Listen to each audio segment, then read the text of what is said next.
Викок Бейби.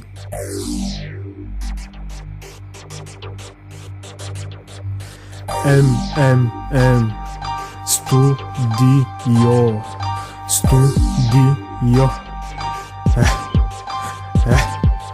Не съм певец, аз съм големия рапър. Викок ми вика тей, мадър факър. Моята песен може смисъл да няма, но ти кажи какво правиш като се завиеш под йорган на малък чики GSC си мисли за жени. Ама да спи с хубавите, ти трябва ти пари.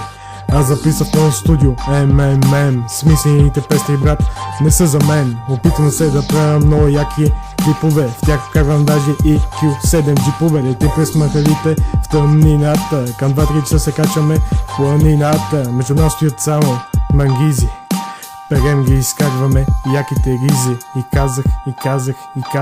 казах, перем ги изкарваме яките ризи. Парите от молито стоят по седалки, от всякъде дъмят ме гадни федералки. И ето фирмата вече ми няма, затвориха заради 2-3 грана от скъпото ли взимаш и ти.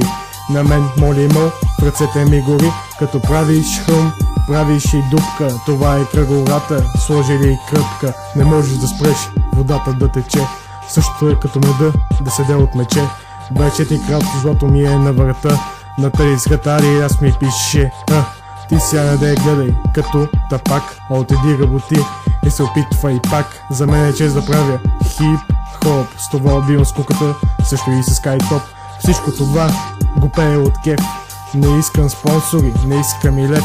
От моята музика ти излиза релеф. И ти ли като я слушаш, се мисли за шеф. Аз от махалата ще излезна в София, ще навлезна и там като пристигна, всички ще настигна. Всички ще настигна. Показва ми как се прави рап на микрофон. Вади се бележника и записва бекопидон. Иска съвети от Риоджи, ще разочаровам. Ти си гей и ти личи. Футбол и той като рапа не е за всеки. Такива неща са за мъже, а не за меки. Моностерио в главата ми звучи. Харесват ми жените, всяките очи. Искам на моят попон да избухнат веднага. До кога ще стоят? Питам до кога. И казах, че зад мен стоят всички. Като съм пиян, искам яки пички. С тях да си поиграя на няколко неща. Влизам ето в една врата, заеща. Ръцете са ми като на Ханко брат. Очите ми зловещи като на Тервел брат. С тях се вижда много надалече. Вижда ми как ръката от злато затече. Отивам да взимам злато за кеп. Под краката ми има само седев. На мен, братле, прякора ми е попа. Сега ще покажа как стои живота. Как стои живота. Отиваш до мола да си купиш дреха и после се опакваш, че парите ти взеха. Така е, човек, всичко е пари. Имаш ли ги? Ще имаш и жени. С тях ще обикаляш около Рим и Пиза. А тъпите кучки ще искат гиза. Ще искат гиза.